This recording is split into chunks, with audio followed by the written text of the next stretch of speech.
What is the inner critic?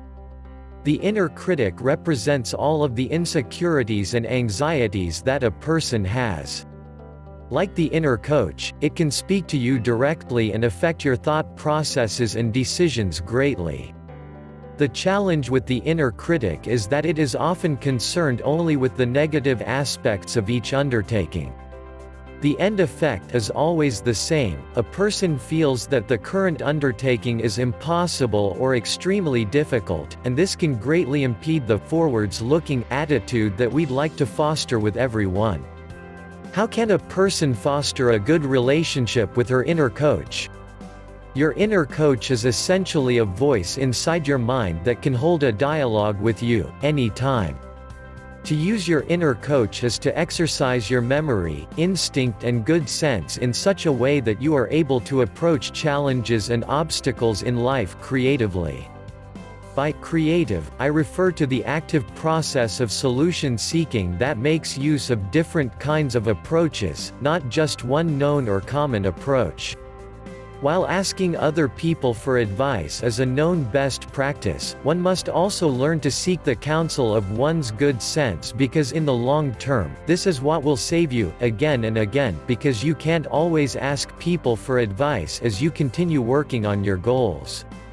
In order to create the best mental and emotional environment for your inner coach, use this simple exercise. 1. First, find a comfortable and quiet place to perform the mental exercise. It can be in your bedroom, living room or even office. Seat yourself on a chair and relax. Make sure that your cell phone is on silent and no one will disturb you from your mental exercise.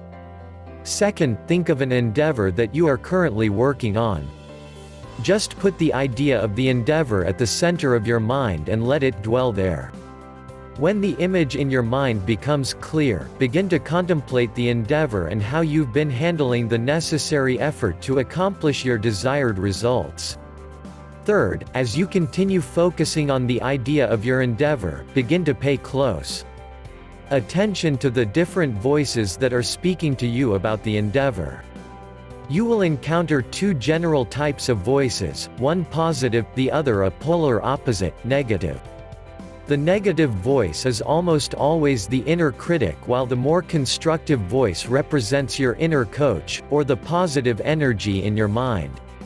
Take note of what is being said and try to analyze what the voices in your mind are really trying to say, as opposed to what is simply being said. I encourage a bit of analysis here because even in our subconscious minds, we tend to use codes and masks to hide what we really mean. When you exercise your ability to hear and communicate with your inner coach, you're not just acknowledging the presence of an inner coach. You're harnessing this voice inside to begin making good decisions.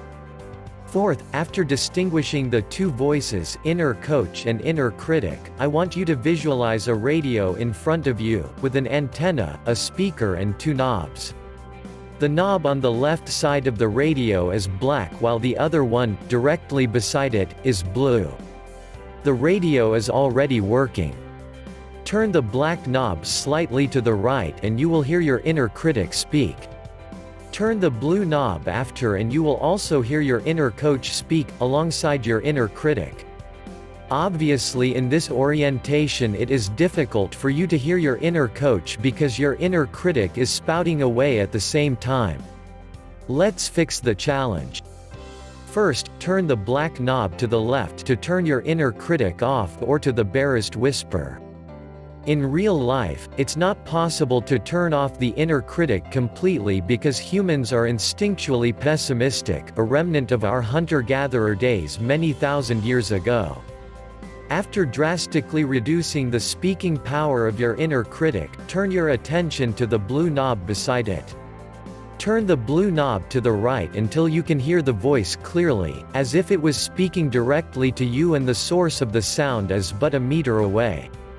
There will be times when the knob's settings will change and the inner critic's voice will overcome the inner coach's voice. Simply repeat this exercise to see which voice is stronger. When you're feeling down and depressed about something, it's highly likely that your inner critic is speaking to you more than your inner coach. If this is the case, visualize the radio once again and adjust the knobs until your inner coach voice is dominant once again.